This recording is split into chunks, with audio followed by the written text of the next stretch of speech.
Hai, selamat datang di DM Chemistry. Kita akan belajar kimia bersama di sini.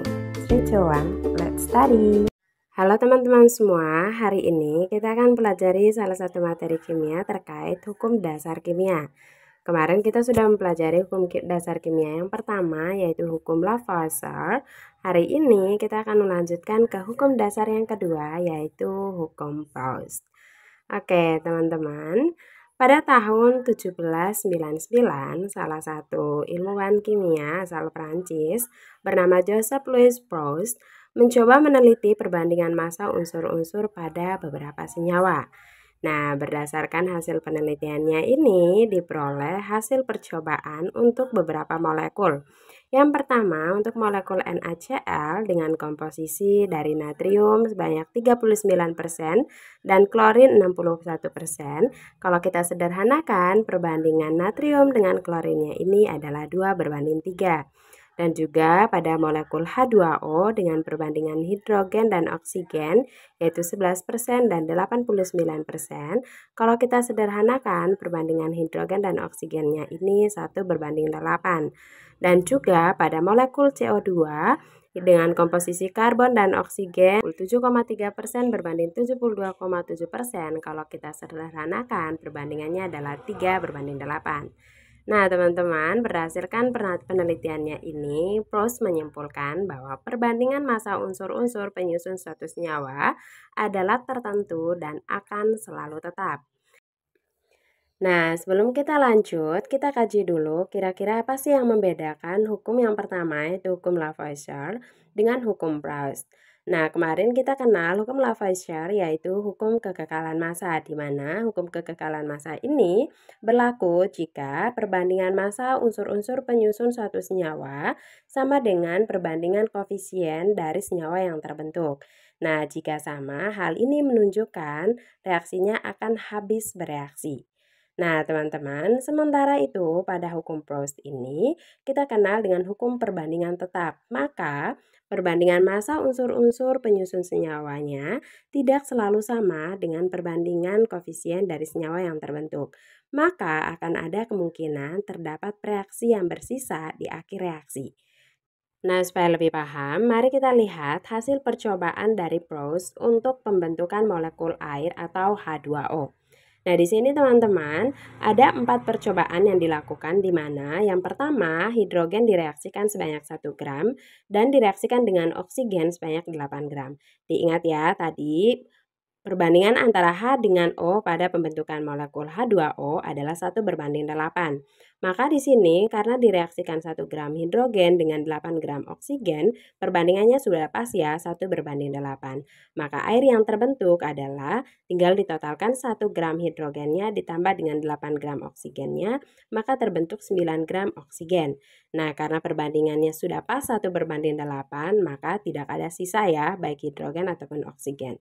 Lalu kita lihat yang kedua, direaksikan 2 gram hidrogen dengan 8 gram oksigen. Nah, ingat tadi perbandingannya 1:8.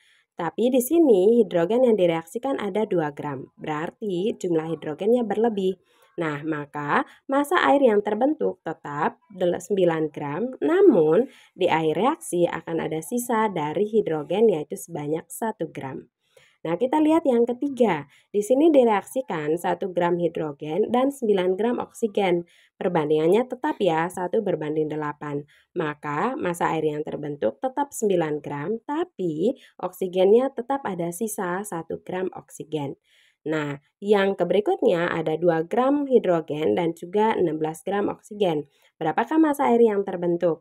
Nah, kita lihat di sini 2:16 itu jika kita sederhanakan sama dengan 1:8 ya teman-teman. Maka untuk massa air yang terbentuk kita juga tinggal totalkan 2 gram ditambah 16 gram sama dengan 18 gram air yang terbentuk. Nah, karena perbandingannya sudah sama 1:8, maka tidak ada sisa hidrogen ataupun oksigen ya teman-teman. Nah, teman-teman, jika kita perhatikan dengan baik, di dalam hukum Proust ini juga masih ada hukum Lavoisier, di mana jika kita perhatikan pada percobaan yang pertama dan keempat, hukum Lavoisier berlaku hanya untuk percobaan sama seperti yang percobaan 1 dan percobaan 4, di mana perbandingan massa unsur-unsur pembentuk suatu senyawa itu sama dengan perbandingan dari koefisien senyawa yang terbentuk. Nah, Strauss menambahkan lagi bagaimana jika perbandingan massanya tidak sama dengan perbandingan koefisien senyawanya, sama seperti di percobaan 2 dan 3. Sehingga Strauss menambahkan bahwa jika tidak sama pada akhir reaksi, selain produk yang terbentuk, maka masih akan ada reaktan atau reaksi yang tersisa. Seperti pada percobaan kedua, masih ada sisa 1 gram hidrogen, atau percobaan ketiga, masih ada sisa 1 gram oksigen. Nah, teman-teman, supaya lebih paham, mari kita lihat contoh soal berikut ini.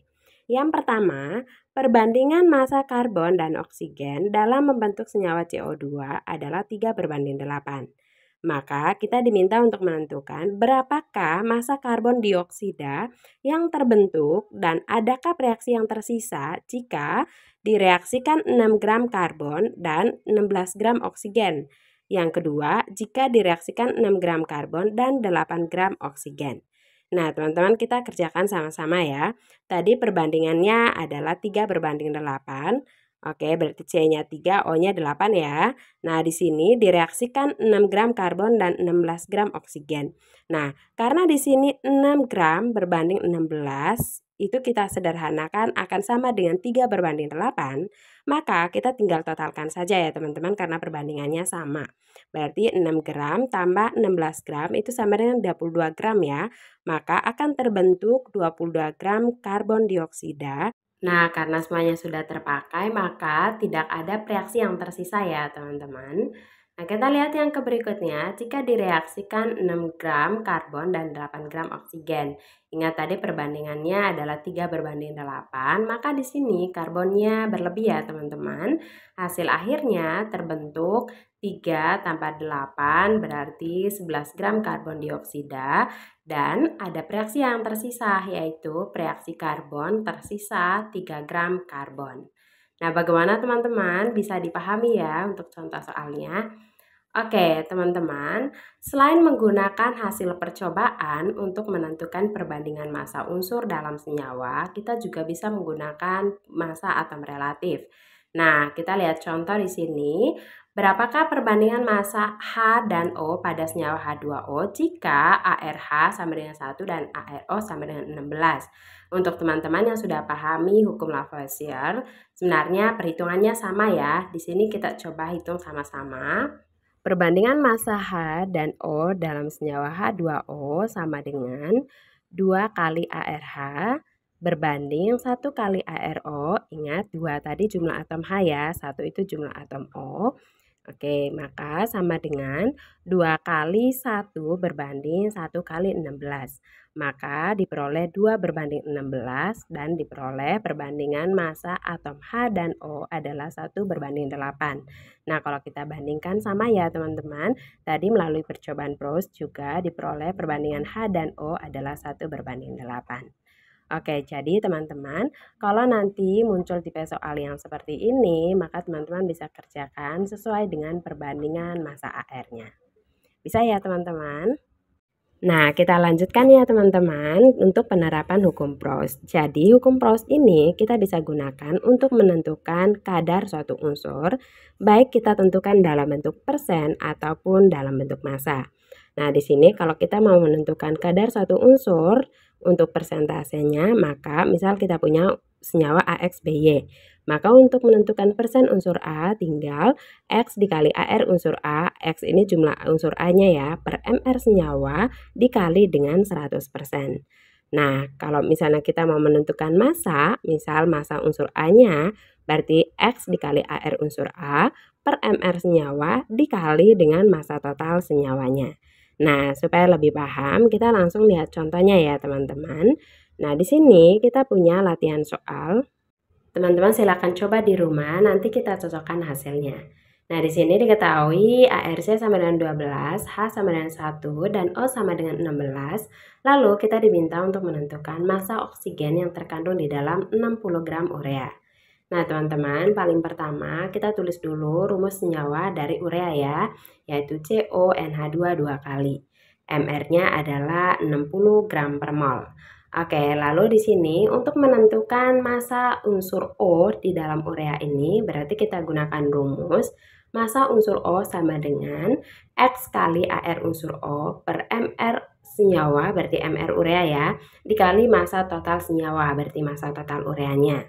Maka kita tinggal masukkan massa unsur O sama dengan, oke, karena jumlah unsur O-nya ada 1, berarti 1 kali AR unsur O tadi 16, berarti 1 kali 16 per 60 dikali massa totalnya tadi 60. Nah, 60 habis ya teman-teman, maka jumlah unsur O-nya atau massa unsur O di dalam senyawa urea ini adalah sama dengan 16. Oke, bisa ya teman-teman? Oke teman-teman, untuk mengecek pemahaman teman-teman untuk materi kali ini, teman-teman silakan coba kerjakan satu nomor soal yang di sini ya. Hasil yang teman-teman peroleh nanti, teman-teman bisa ketik di kolom komentar. Oke ya teman-teman, sekian dulu untuk video kita kali ini. Semoga materi kali ini juga bermanfaat untuk teman-teman semua. Thank you.